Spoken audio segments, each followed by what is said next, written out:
Hi, my name is Brett Linkletter, CEO and founder of Misfit Media, the best damn restaurant marketing agency on the planet. Here at Misfit, we help restaurant owners grow and scale their business through strategic online marketing practices. Right now, you're listening to our podcast, Restaurant Misfits, where we'll discuss all things related to restaurant marketing, management, and everything else in between growing a restaurant business. This podcast is also brought to you in collaboration with Total Food Service. For over 30 years, Total Food Service has provided the restaurant and food service industry with exclusive interviews to the latest news on products, trends, associations, and events. You can sign up for a free monthly subscription by visiting totalfood.com today. And from all the misfits over here, we hope you enjoy the show. Cheers.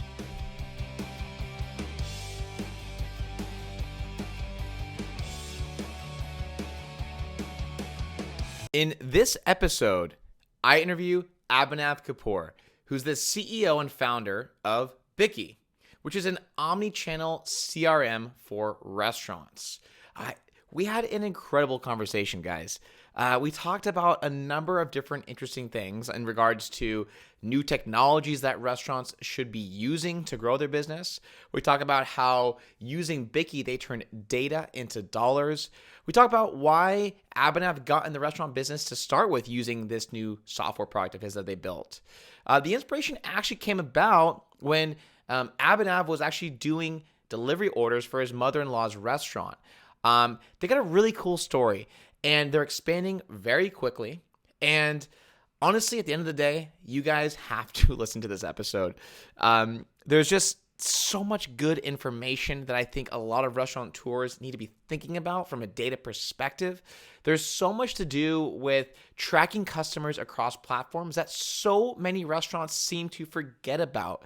And so without further ado, let's dive right in. Abhinav, how you doing? Good, man. How are you? Long time no see. I know, long time no see. Man, we've been good. Crazy last 12 months though, I would say, right? How are things for you guys? It's been interesting. I keep hearing about you guys, and so obviously I wanted to chat. What's new? I think we're doing something very right or something very wrong. Apparently.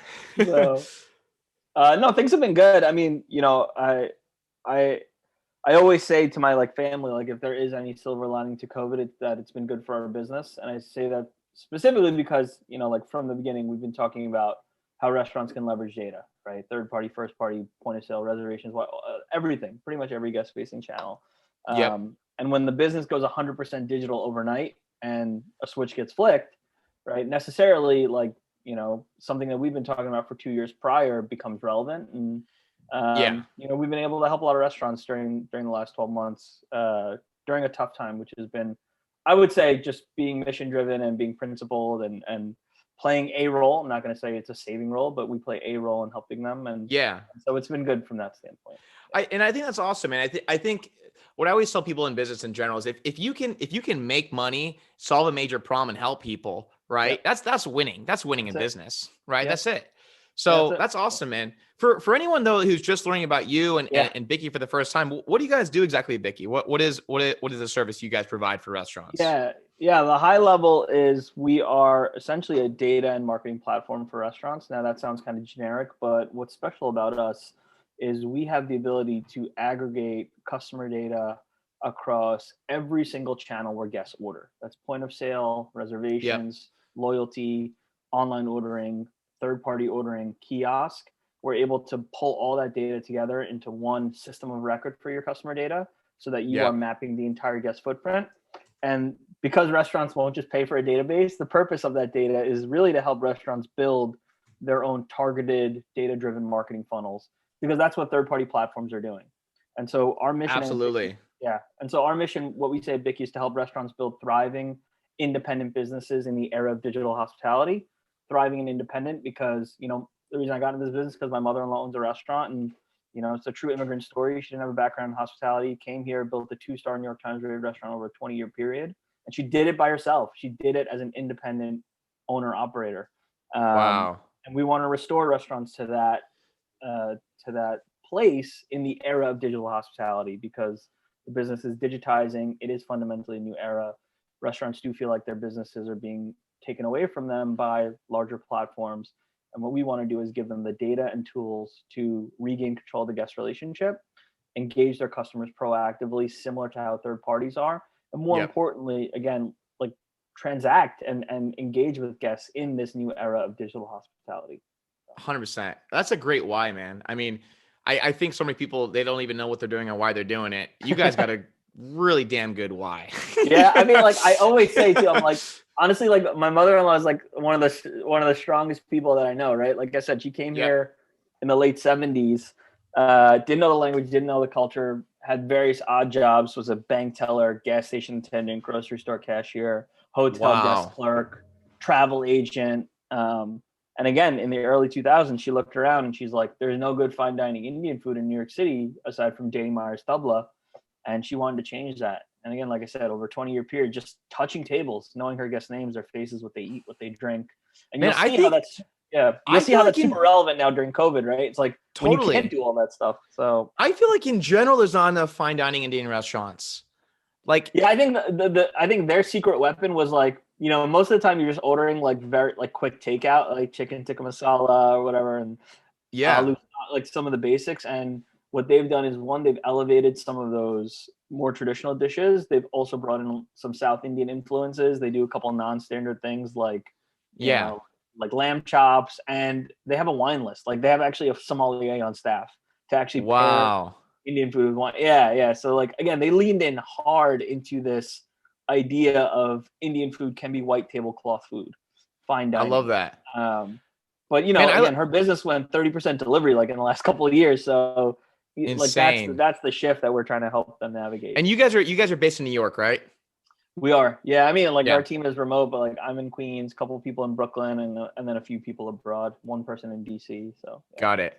So we spoke like, what was it, about a year and a half ago. I remember, was that kind of right as you guys were kind of picking up some steam and volume, right? When I remember when we first spoke, like it was just kind of getting going. I think.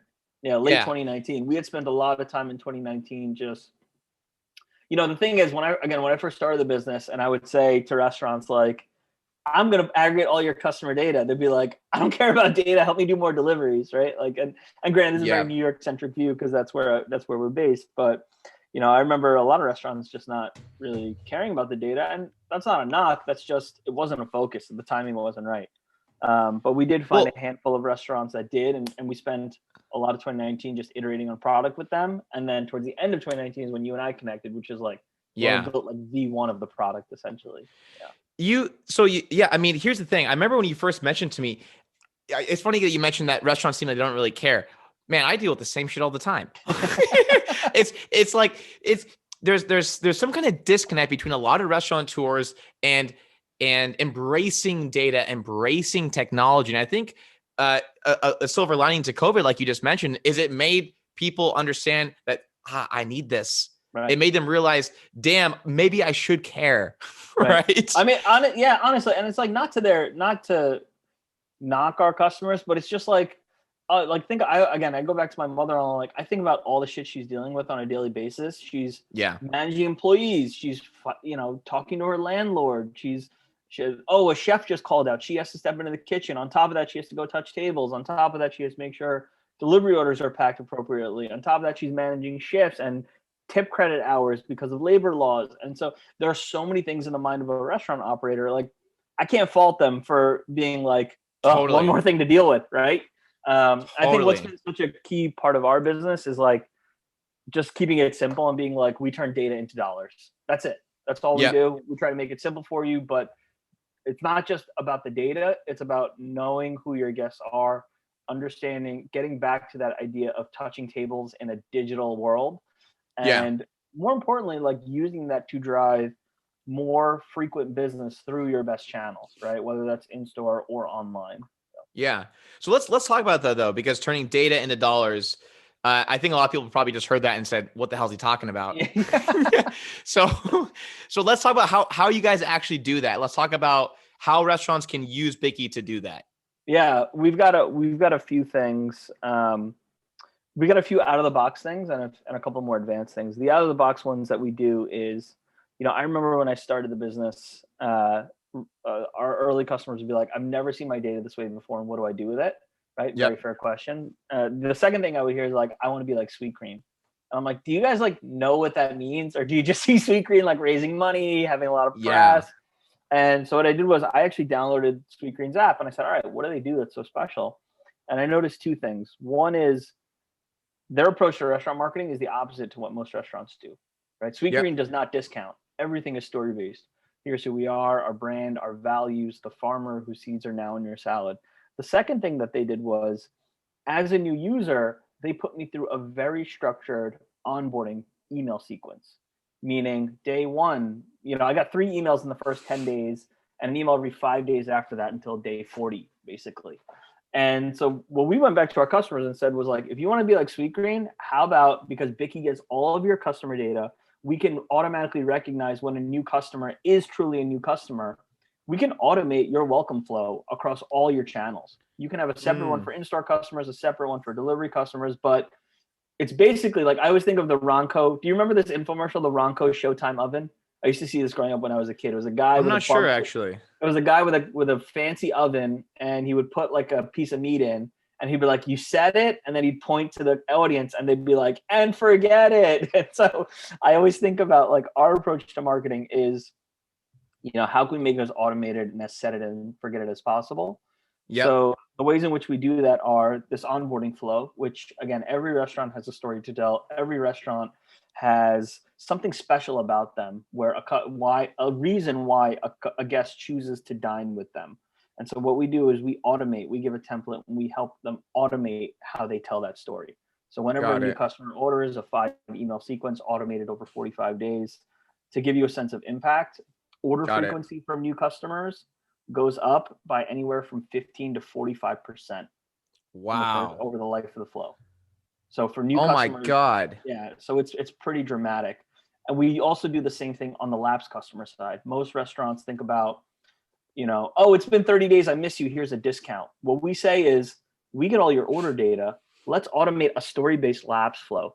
And if someone does not order after the first 5 emails, then email 6 will be the discount. So instead of you just throwing money out there to everybody, right? Yeah. Just let's try to win them back based on who you are and what your brand is. Got it. In terms of impact there, most restaurant marketing campaigns, email campaigns, yield what we call 75 cents revenue per guest. What that means is you email 1,000 people, you'll make $750 net of discounts. Our lapse flow email campaigns are generating anywhere from $3.50 to $5 revenue per guest. So it's literally a 6 to 8x increase in the amount of revenue that you're seeing, because you're not just spraying and praying, because you're not just launching discounts at folks. Wow. So we're winning them back based on your story, based on why you started your restaurant in the first place. I love that, man. Yeah. But you know what's crazy? But here's what's interesting. So then this is the whole reason I got in the restaurant industry. Before I did restaurants, for our agency, I did all kind of e-commerce brands, and a brand story and this automated welcome series of emails. This is just the standard shit. Exactly. Right. Exactly. But for the restaurants, it's like, whoa, amazing. Yep. So it's what, I mean, I think what you guys have done is, and it's email. It's great. It's like, it's money in the couch cushions. Everybody understands email. Like some of the stuff we do some stuff with the data around paid social retargeting and custom audiences and all that stuff. But email is the easiest thing to grasp, because we all get email every single day. We all know how to send an email, and we all understand the power of telling a story through email over a five email sequence over 50 days, right? I love this though, man, because this is something, I mean, I literally, before this interview today, I just was on a sales call with a restaurant concept with, I think they have like 7 locations. And this guy I was speaking to was, I'm already thinking there's good ideas we can do here. The guy just took over as a marketing director for this brand. Yeah. They got 2 different concepts. And we started talking, and he goes, we got about, 7,000 emails, but I don't think we've ever used these emails in the last 2 years. I said, dude, that I call emails uncashed checks, right? They're sitting right there. It's a lot of information, a lot of detail. Those are already proven customers that have come through the restaurant. They've already paid. How can we monetize them more? Those are uncashed checks. Yeah. But the line that, go ahead. And then I'll say what no, but the big thing I would say is just, it doesn't seem like restaurants in general care enough about email.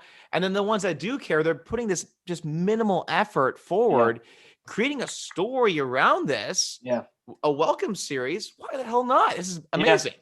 And we give you the template to do it, right? It's not like you have to figure it out on your own. We save a library of our partners and their campaigns. And so when you onboard with us, we say to you, like, cool, like, how do you think about your brand? Who are your peers in the space? Who do you compare yourself to? Yeah. And then we say, cool, like, these are 3 of the brands that in our network that most closely align with what your vision is for your business. Here's what their drip campaigns look like. Like, day 1 message from the founder. Like, I'll just say day 1 message from the founder.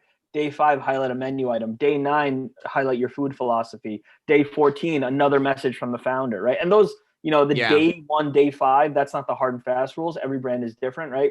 If you're fast casual, we have fast casual customers who are sending in the sequence every 3 days because lower or average order value, but higher frequency. We have casual dining customers that are sending every 7 to 8 days because their average check size is $45 to $50, and it's more of a weekend type. I love just quick note on that message from the founder. I love that, by the way, and it's something that we encourage all our clients to do more. Is I don't know why the founders like hiding behind their restaurant sometimes. Get in front of your customers. People are excited about your restaurant. Connect with your guests. It's a great way to do it. I say people buy from other humans, not brands, right? You're connecting with your customers on the most personal level possible. God damn. Tell a story. Every restaurant has a story, so we just say tell your story. That's it. 100%. How big is your guys' team now, by the way? We're pretty small still. We're 4 full time and then a few contractors. But we're growing, which is great, and we're thankful for that. And again, we wouldn't be doing it without the support of our restaurant partners. So 100%. And how many restaurants are you guys serving at this point? We are with around 50 restaurants across 250 locations. Wow. And that ranges everything from a 35 location frozen yogurt brand to a 2 location traditional New York deli. Nice. So it ranges the gamut. Do you feel like you have any kind of preference on the bigger versus smaller brands? I mean, look, more bigger brands means more locations and obviously more revenue for the business. But do you find it easier or harder to work with either kind of brand, any kind of specific niche that you're really going after? The biggest thing, and you called it out a little bit earlier, the biggest thing is having a marketing person or an agency partner. Because again, like, our whole philosophy is, and I stole this from another podcast, and now I'm going to put it on yours. But we say that this world is going from Mad Men to Moneyball, right? Mad Men is this big, generic, promotional, top of funnel advertising, which is if restaurants do advertising, that's what they do. An email blast to their list, a post on Instagram. What the third parties are doing is playing Moneyball. They're leveraging all the data across their apps to build these targeted marketing funnels, engaging customers across email, push notifications, text, social. And so what we do say at Biki is we give you the tools to play Moneyball, right? We give you the data and we give you the tools to play Moneyball. I love that. But right, thank you. But like, in order to actually do that properly, you need a marketing person or an agency that's going to own the product, that's going to own the process, that's going to build the copy, right? That's going to invest the time to iterate. Do it. One of the things that we do with our product is you can literally send an email, and a day later we'll tell you how much revenue the email generated. And we do a 7-day attribution window, so you can send an email, and over the next 7 days we'll tell you everybody who received that email, whether or not they converted and how much they spent. That's badass. Let's stop right there, because I know that's another aha moment restaurants are thinking, what the hell is this guy talking about? So, okay. I'm glad you're here to slow me down. I get too excited about this stuff, but yeah. No, but I'm glad. And the thing is, look, I do the same stuff because we're both so deep into the data world, and it's such second nature to us. But oftentimes, we all our customer base is like, data is still such a foreign thing. So let's talk about real quick how that works. So you send an email. A customer is going to receive that email with their specific email. Yep. You can track where they're now ordering on any platform. Right. Because we get the customer data, right, across point of sale, reservations, first party ordering, loyalty. We basically say, like, cool, these 10,000 people received this email yesterday. In the next 3 days, which of those email addresses showed up in our system again in that 3-day window? Where Got did they it. order from? Like what channel, what location, and how much did they spend? And so we can actually tie Insane. the revenue back to the email. Insane. So yeah, you guys, man, this is amazing. So you guys, So like, I yeah, mean, we have partners who are like, before, again, they were just blasting emails, and now they're literally like, this is an advanced use case. But again, going back to why you need a point person on the marketing side, the marketer now, one of our partners, she is testing, do I email, which day of the week is the best day to email? Which time of day is the best time to email? What copy, what subject line works? What picture do I show? If I segment these customers, and I send them burgers and I send these customers pictures of fries, who actually converts better and what did they respond with? And so it's like I crazy love it. stuff. Like, it's just like, and again, they went from sending an email once a week, posting stuff on Instagram, to within 6 months, they are like, again, being super targeted, super data driven, iterating fast. And Totally. it's not like these things are difficult. It's just a function of time. And do you have Doesn't somebody it, owning it? does it just blow your client's mind once they have the access to this data and they see what was life like before this? I mean, it's like, right? What the hell were we doing? It's like, and like, I'll give you a perfect example. One of the things we have in the product is a segmentation builder. What that means is and segmentation sounds fancy, but I'll boil it down to be simple. Most restaurants know that, every restaurant knows that their regulars are the lifeblood of their business. How many restaurants do you think can actually truly identify which of the guests that come on average once or twice a month through all their data? I don't know. Probably not. What if you could build a segment literally within 30 seconds and it would spit out an email list of every single customer that orders from you on average at least once a month? And you knew that these were your ride or dies, your regulars. That's the type of stuff that we do. We take all this data and because we understand, again, going back to my mother-in-law being an operator, we understand, like, we need to boil this down and make it simple and distill it down into the true concepts that matter for this industry. Who are my regulars? Who's someone that used to come every month and has not come within the last 2 months? Who's 100%. somebody who spent over $1,000 with me lifetime and hasn't been back in 6 months? Those are the types of things, like, again, understanding these pockets of customers and then being able to surface that data immediately, and then just saying, like, cool, I'm just going to email them. It doesn't have to be a fancy email. It's just, hey, like, it's Joe's Pizza. Like, we haven't seen you in a bit, and we're back. We hope that you're doing well during this pandemic. Done. Right. And that's found money, like you were saying. So totally. So I like what you mentioned though, also about, like, okay, so for you guys, you said it's better to work with a restaurant that has like an agency partner, which like, I actually was just talking to our sales team about this, because I think what's going on, and we've noticed on our side, on the agency side, because obviously we're an agency, right? Right. We're an agency. We want to be a marketing partner for restaurants. Yeah. That's what we do. Now, what we've noticed though, quite a bit, and this is not just in the restaurant space, but I think this is happening all over the place, is you brought up an interesting point that it's using your product. You got to have someone that runs it, that utilizes it, right? And there's kind of this merging of, you got to have the service end, but you also want to have the tools and technology. And so if we look at, pure SaaS, right? We have the amazing product that we can use to utilize and do all these great things. And on the service side, some of these service people though, they don't understand the technology, and so they're limited. Maybe they have a great service arm, but they're lacking in that product. It's kind of the merging of the two together is where we get the perfect fit for success. You know what I mean?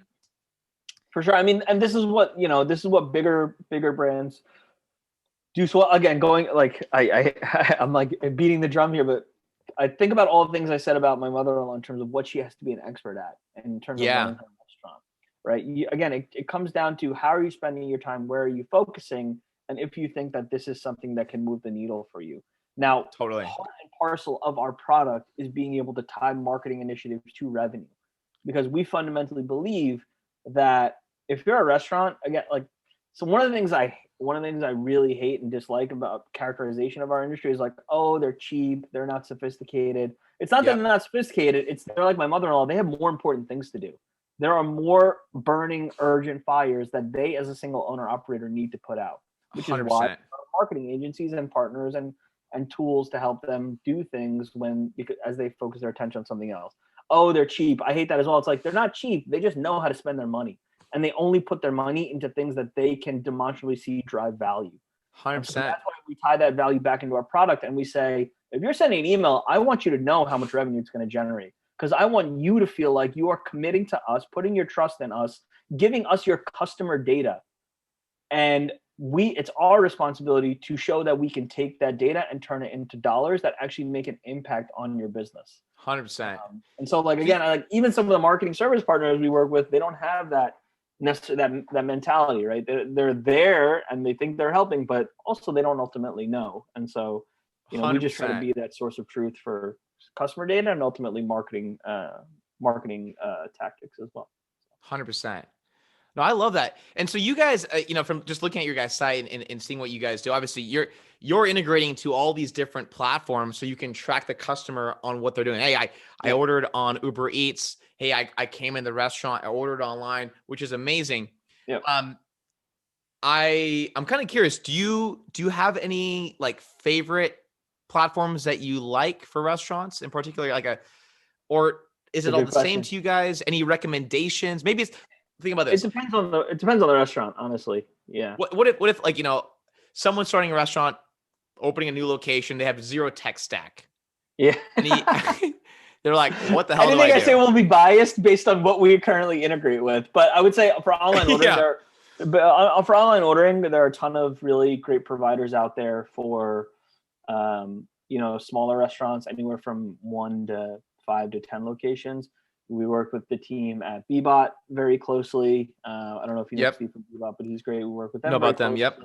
We work with you know, the team at Bento Box closely as well.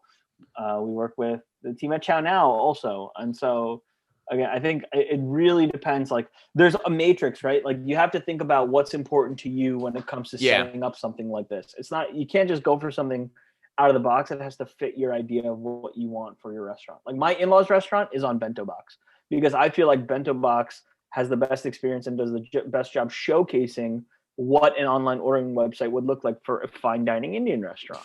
Got it. If I am, you know, if I care more about expediency and efficiency, right, and I just want people to order very quickly and I have a small menu, maybe I'd go for something like Chow Now because to my knowledge, at this point, they don't support pictures for online ordering, and maybe that's not necessarily the biggest deal. Again, if I have a small menu, if I have a laundry list of things that people want to go through, I might need pictures, right? But if not, and I only have a handful of menu items or limited SKUs, then Chow Now is the easiest way to probably get started. If I have a casual dining restaurant and I want a unified experience across in-store contactless payment and online ordering, I would look at something like Bbot because Bbot is that one platform that will maintain the integrity of customer data across those two different channels.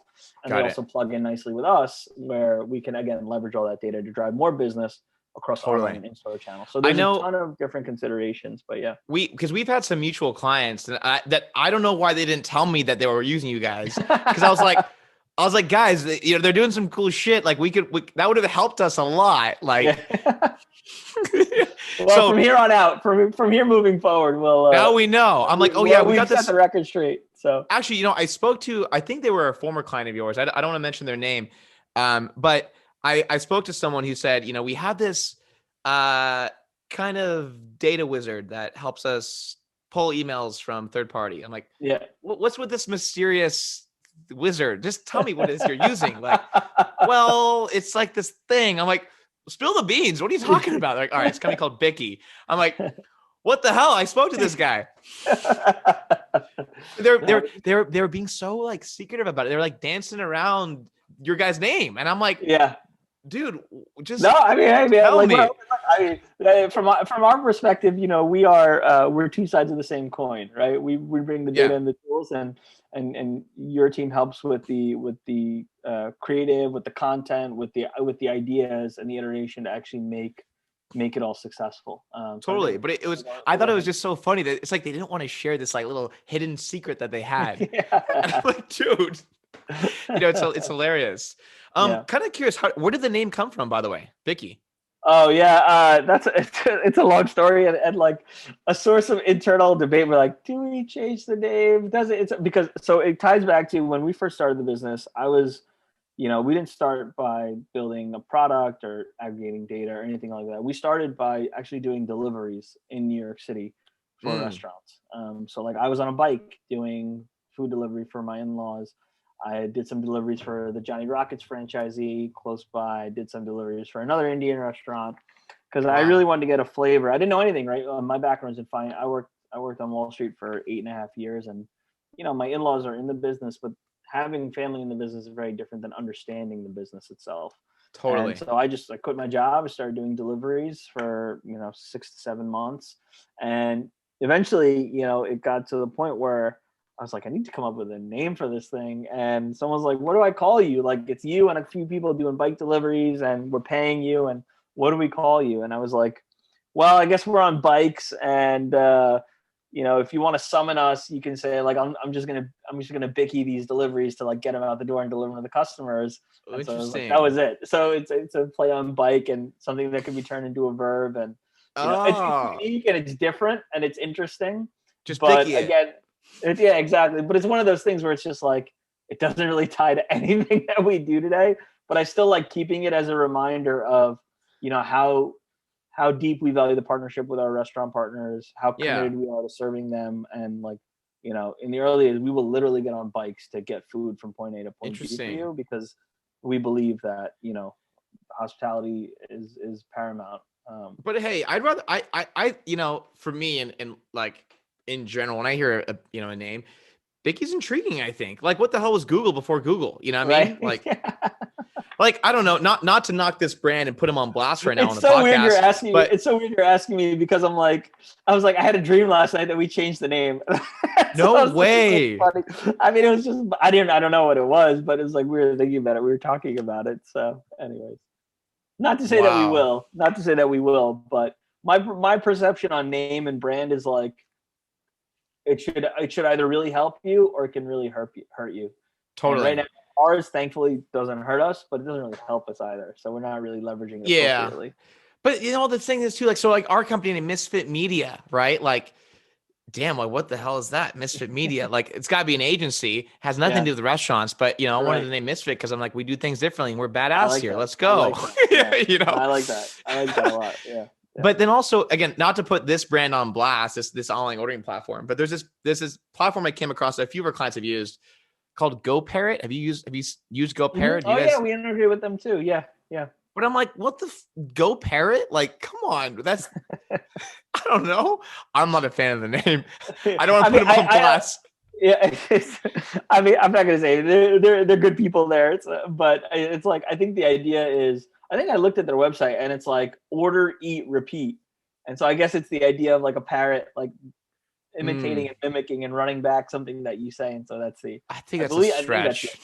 Like, it's a stretch. And hey, I don't know the guys. Okay, I feel like Bicky occupies potentially the same category. So no, you guys are cool. Yeah. So no, yeah, and going back to, yes, if we're gonna look at any silver line of COVID, I think the silver lining to both of our businesses is really recognizing that online is a place that's really something we got to utilize as a restaurant business. And more, I think we were already moving in this direction of digital, but COVID just accelerated that, right? I mean, insane. I had the CEO of Ordermark. You've heard of Ordermark, obviously, right? Yeah. We had him on the podcast and he said the exact same thing. He's like, yeah, like, hey, like we were doing well before, but since COVID now, boom. I mean, it just skyrocketed everything because you recognize that digital is not going away. Yeah. Finally, and it's not even online too. Like, the amazing thing is, like, so we have a couple POS integrations, and the amazing thing is that my team and I went out for dinner a few weeks ago, and we sat down at a restaurant, and you're scanning. I never would have thought, right? You hear about this in Asia, but I never would have thought in the US we'd be like paying with QR codes. And I'm scanning a QR code on the table. I'm ordering. It's more convenient. And I'm ordering. I can order whatever I want. And then every time I check out, I have to leave a phone number or email address. And so there is more data now on in-store customers than there ever has been before. And who's doing that? Who powers that? Well, like Square, Toast, eBot, like they're Roam. There are a ton of companies out there now that. But you're paying with a QR code with those platforms? So you scan the QR code and the menu pops up, and then you fill it, and then you select you fill your basket, and then you check out via your phone. Got it. Okay, so I've seen Bebot do that. Yeah. And Square, and so like the restaurant we were at, Square powered it, and like I said, it's like there's a phone number or email address attached to every order. And again, now restaurants are able to map. Before, our business was smaller because we were focusing on delivery, online ordering, loyalty. That's typically anywhere from 20 to 30% of the business. Yeah. And now we have customers who are swiping their cards and entering email addresses, phone numbers, or checking out through contactless dining. And we have some customers where we're collecting 60 to 70% of their customer data. Right? It's amazing. I think it's like totally changed the ability now for restaurants to actually understand who these guests are. Right? The analog equivalent is your GM or your maitre d' recognizing a customer when they walk through the door, and then intimately knowing who they are. And there's turnover in the industry. It's a tight labor market. So if that person leaves, you've lost like what the guest thought was special about that restaurant. So what we try to do is, again, tap into the data and leverage it to sort of try to bulletproof that relationship and let the 100%. Restaurant maintain that going forward. So yeah. No, I love that. I mean, it is really cool. And it does give us a huge leg up on the marketing side to understand what's going on. What about, do you guys have any way of tracking if someone just came in general without putting their phone number? No, that's the thing. That's the one thing is like, we can pull in, obviously like anonymized credit card data. And then we have a way to store, track those purchases. And what happens is if a customer comes in, let's say it's like Visa 1, 2, 3, 4, and that, you place 5 orders, swipe the same credit card, never give your contact info. On the 6th order, if you swipe your card and give your email address or phone number, we'll say, oh, this is the same person. And then now they finally gave us a piece of identifiable info. And so we'll just update your profile now with your contact info. So we still try to maintain that record. Yeah. So like we had one partner, it's so cool. This is actually a really cool story. We had one partner in Florida who they were like, look, we just launched online ordering. And they're working with Lunchbox, which is another partner of ours. Oh, we just launched online ordering with Lunchbox. How do I drive more business to that site? And they have Toast for their POS. And so one of the tools that we have in the product is it's automated texting, right? So like a phone number comes in, you can send a text asking for feedback and following up with the customer. Yeah. And so what we had was we had a partner who we told them basically like train your team in store to ask a customer for their phone number for a receipt when they check out, and tell them that if they enter their phone number, they can get a text for like 10% off their first online order. So the way it works is a guest walks up, they swipe their card, they enter their phone number. We pull in Visa 1, 2, 3, 4 with that phone number. We automatically text the customer and say, thank you so much. Here's 10% off your first online order.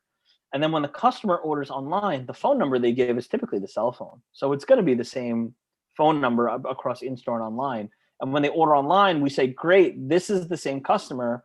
And we automatically update their customer profile in our system with their name, their phone number is the same, their email address now, and their physical address. And then we automatically sync the email address into MailChimp, where the restaurant can now email them on an ongoing basis.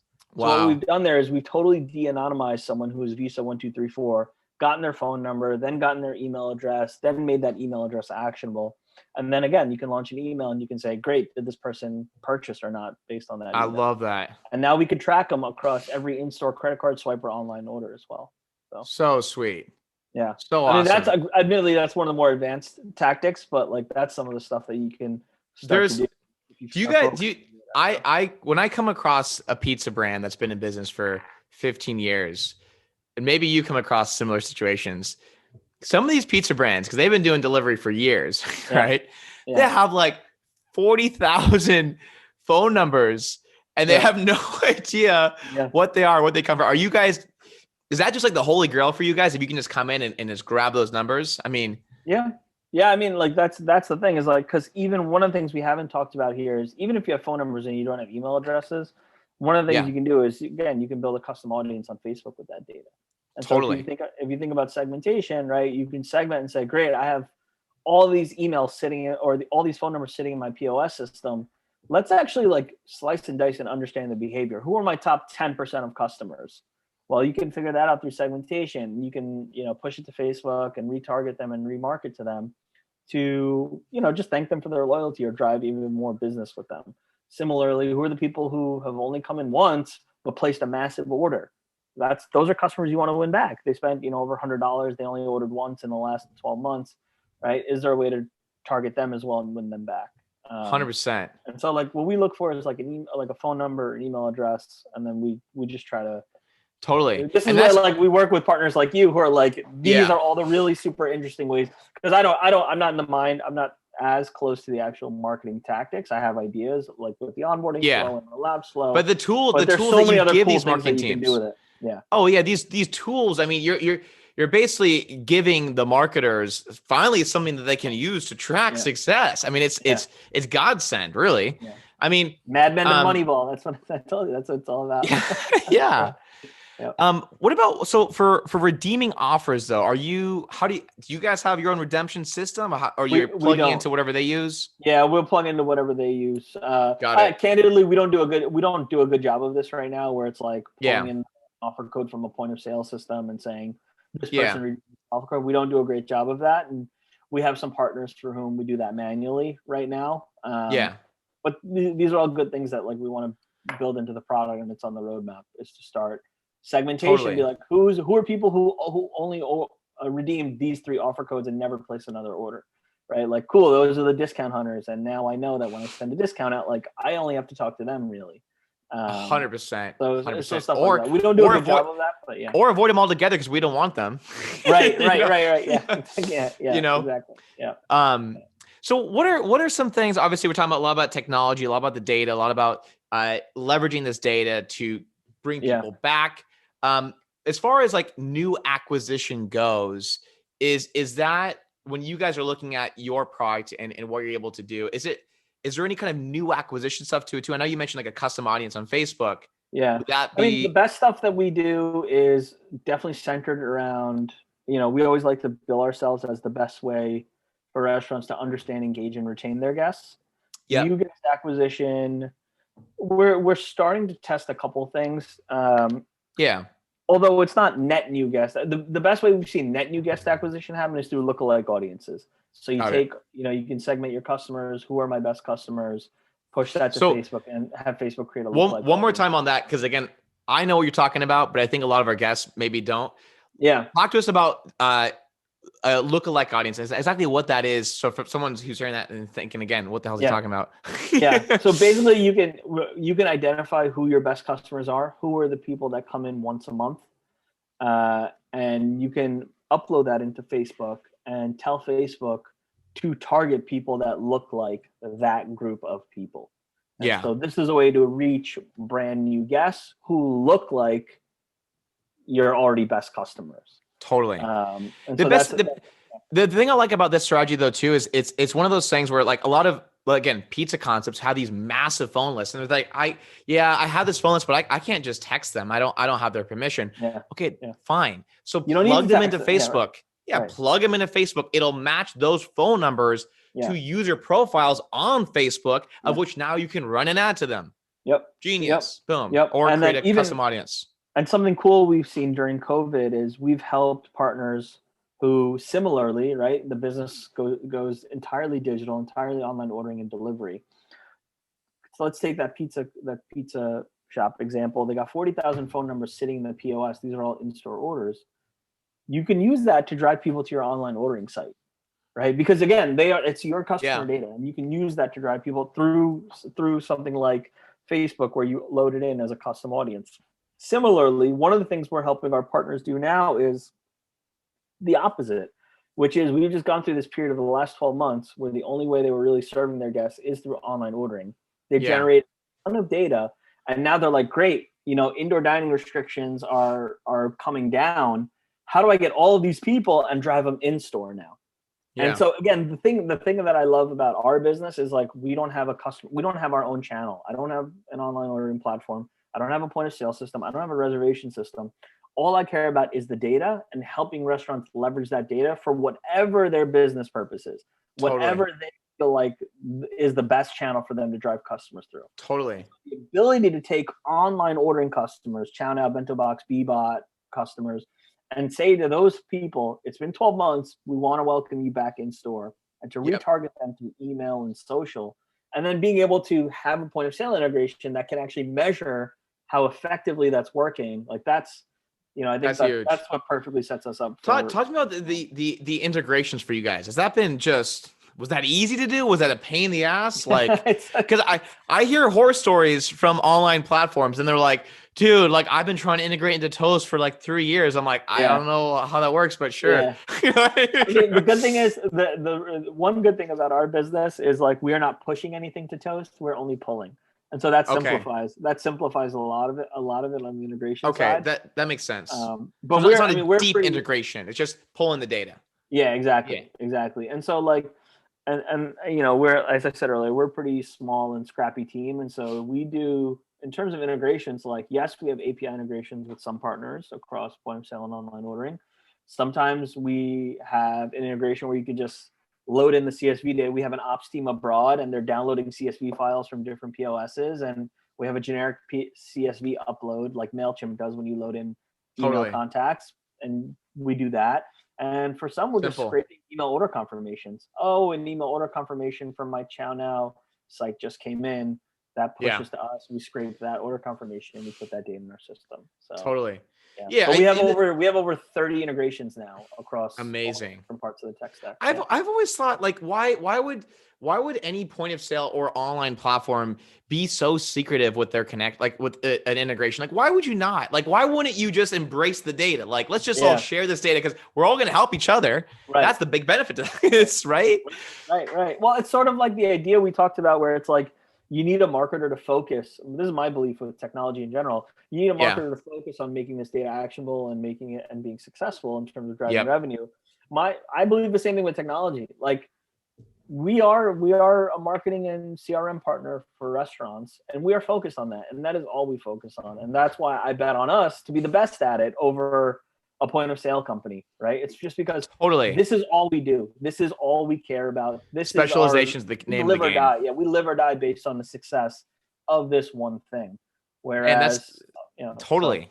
No, that's why when I was a marketer, I used to do freaking sunglass companies, fitness studios, restaurants, bikini brands, like whatever you thought of, you can name it. Yeah. We had this joke here at Misfit that we'll do anything for you. Hey, you want us to move your fridge? We got you. Like it was like insane. But we were barely making any money. The moment we decided just to focus on restaurants, that was it. That's when we grew. So specialization is the name of the game, man. I'm all for that. So how do you let's switch the script to you, more about you. How do you get better? What do you do? You read certain kinds of books, you fans of certain podcasts? How do you become a better CEO in general? The biggest thing has been talking to other CEOs that are further down the line than me. Yeah, that's honestly been the biggest thing. I agree. I feel like this is true in any industry. You talk to your peers, you talk to people that are in the trenches with you. You talk to people maybe that are a little bit further ahead of you that you would consider your mentors.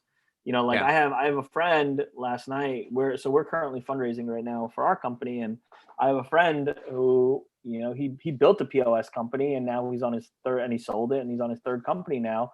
And 11:30 at night, I just emailed him. I was like, "Are you up?" And he's like, "Sure. What's up?" And we talked till 1 a.m. about fundraising and hiring and culture and building culture at a company. All these things that are so important, so foundational.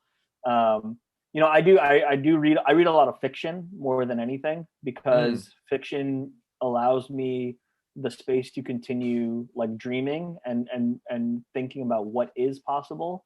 Versus what I've done and how to improve just in the here and now. Fiction gives me the mental clarity to just be like, this is an imagined world, and these are the ways in which characters and people operate, and how would I think about like building the world or building the company that I hope to see in the future. Right now, like we're all basically like trying to, like, the art of company building is turning fiction into nonfiction, right? Like you're trying to take something that is potentially possible or could be and make it reality. And so like Ooh. that's I just focused on fiction. That was some poetic shit right there, man. That was good. That's the first time I've ever said it, so I'm gonna use that on my speaker series. Oh, wait, that is so juicy. That might have to be the title of the podcast. Yeah. Damn, that was good. Save that. Yeah. It's recorded, so you can come back and We're watch it good. later. We're good. Yeah. Yeah. Don't need to, yeah, that was really, really, really damn good. Thank Seriously. you. Yeah. And then I spend time with my family, like too. You know, like you can see in the background, I got kids, and you know, Totally. my wife just ran for city council here in Queens, where we are. Oh, nice. And so we're both sort of like in the trenches in our own respective chosen fields, and we've got 2 young kids, and you know, it's just spending time, and it's easy to lose yourself in all the stuff that we're doing, especially during work from home pandemic life. Totally. It's easy to get caught up in the day-to-day and the hustle and bustle, but I just try to take time. I don't do it well, I don't do it often enough, but take time to reflect and like give thanks and just like be present with my family. And so do you meditate a lot? I downloaded the Calm app during COVID, and I don't do the daily meditations. What I do, which helps me a lot, is I do the sleep meditations. And so now at least every 2 to 3 nights a week, there are a couple different ones about drifting off into deep sleep, drifting off with gratitude, how to center yourself for restful sleep. And literally the one I listened to last night, I couldn't sleep last night, and I was like, screw it, I'm just going to turn it on. It was like 1:30 in the morning, and the person who's doing the sleep meditation is like, your day is done. There's nothing else you need to do today. You can't influence any projects. You can't influence anyone else right now. There's no point in thinking about all the things that you could have done but didn't. All you need to do is give your brain and body rest. So to close your eyes, feel your body touching the mattress, look inward into yourself. Think about, like, you know, one of the things they always say is like, think about a point of gratitude in your day and give thanks, because it didn't have to be that way. So give thanks that it actually happened. And I thought about like when I came home last night, my kids being excited and hugging me, right? And it just calms you down, and it's just like, you know, that's the type of stuff that helps me, because I've always been a bad sleeper and a night owl, but that's been helping me. So. That's cool, man. I love that. I mean, I don't do meditation before I go to sleep, but I do it actually usually when I wake up to start my day. Nice. And it kind of gets me right. I like to read in the morning too. Like usually like read for like 30 minutes or a meditation, one or the other. But it's just, I feel like some people that they wake up and they just go, and it's like, holy shit. Like, I mean, your brain just woke up. Phones with us. We're always on. We're always on as people. Right. Just, you know, and it's hard the most valuable work that I do is the ability to just like, I have a block on my calendar on Thursdays where it's like 10 to 5 p.m. focused work. And I try not to do any calls. I try to just carve that time out for myself so that I can A, catch up on stuff that I missed earlier in the week, and then B, think about like, what are the big strategic things I need to do for the week ahead? What are the things on the block, or what are the things I need to focus on to be the best CEO, be the best team member, be the best partner to our restaurants, be the best spouse, be the best friend, be the best parent. Like, those are, you know, just having the mental space to sit back and do that is super valuable. So. Totally, man. And I love that you have that balance, by the way. You mentioned obviously being a good parent too. That's awesome. Seriously, it's easier said than done. So. Especially in the restaurant business, man. And you see these parents that come home every night at 11, 12. And so they don't see their kids, and then they go back the next day. Then, you know, then they work weekends too. It's like, fuck. Yeah, it's hard. You mentioned, I'm honestly, you mentioned you like fictional books. I read quite a bit, but usually about business or sales or marketing. I've just started reading some restaurant books, so I'm actually pretty excited to dive into that. But I'm not a big fictional reader. I'm kind of curious. Any recommendations for me that I should check out? The one that I gave this to a junior person on our team that joined for the holidays, the holiday present. The biggest one of my favorites that I read every 3 years is a book called The Dispossessed by Ursula K. Le Guin. It's a science fiction book. Interesting. I read it every 3 years, every 2 to 3 years, like clockwork, because it is one of those books that it makes you realize that everybody is going through their own personal struggle, but you don't have to struggle alone.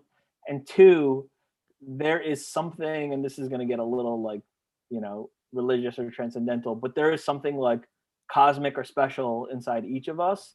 And if you just have the right people around you, you can unlock what that is. And I mean, I think that's the hardest thing, right? Is like, again, turning fiction into nonfiction with company building. We all aspire to be a certain way. We all aspire to do certain things. And again, there's so many factors in society that need to come into play. Like, I was born in Dubai. Like, I got lucky that my parents really? were granted a green card to come here in Wow. 1988, 89. And I grew up in like a warm, loving nuclear family. And then all my mom's side came up. Like, that shit is lucky. I didn't control any of that. And that just Totally. happened. And all of that goes into making me who the person I am and putting me in this position to even be on this podcast, building the company I'm building, talking about the things that we're talking about. I didn't have to marry the person I married, but she just happened to be the daughter of restaurant owners that inspired me to start a company serving restaurants. And By the so way, it's like, love Dubai. I was just there last month. Badass city. I've only been back once since we moved. Dude, and that you was gotta like go back. 4 years ago. It's a cool freaking place. Yeah. It's really amazing. I know. We were there with our older son, who was like a year and a half old at the time, so it's not like we did anything crazy. It was more just like looking around, going to different restaurants. It's an awesome city, man. I love that place. So cool. But anyways, This is Asked by Ursula K. Le Guin. I recommend that to everybody. I think I will definitely check that out. Man, this has been an incredible podcast, man. I really thanks for your time. This is so cool. I mean, I think we talked about so many interesting. Totally, man. It's great to connect, and sounds like there's a lot of things that we should be doing together. Damn. Yeah. So it's funny. It's like normally people have a Zoom call to catch up, and our Zoom call to catch up just happened to be a podcast, which is going to get widely distributed. But yeah, people are going to love this, though. I can already tell. I hope so. So people who are just learning about it for the first time, they're hearing about your business for the first time, and you in general. How can they connect with you online? I mean, you can just email us, Abhinav, ABHINAV @BIKKY, Bicky.com. That's the best way to email me. You can email hello@Bicky.com, help@Bicky.com, support@Bicky.com. The important thing is that it's BIKKY.com, and then either my name or any of the other things that I mentioned. Perfect. That is the best way. I don't give out social handles because I'm just like, I don't know how to use social media properly, and so I end up endlessly scrolling and consuming rather than using the platforms appropriately. It's all good. It's all good, man. Hey, you know what? Again, thank you so much for your time today, Abhinav. That was so awesome. I'll be sure to put your guys' website below in this podcast episode. So if anyone wants to check it out, you can just click right there. I'll put your email as well for reference if you'd like. Yes, please put my work email. That's fine. Totally fine. Absolutely. So. Cool, man. Well, hey, again, I will be in touch with you very soon. I think there's a lot of amazing things we should be doing. Thanks for your time today, and we'll chat real soon. Thank you. Have a good one. Alrighty, see ya.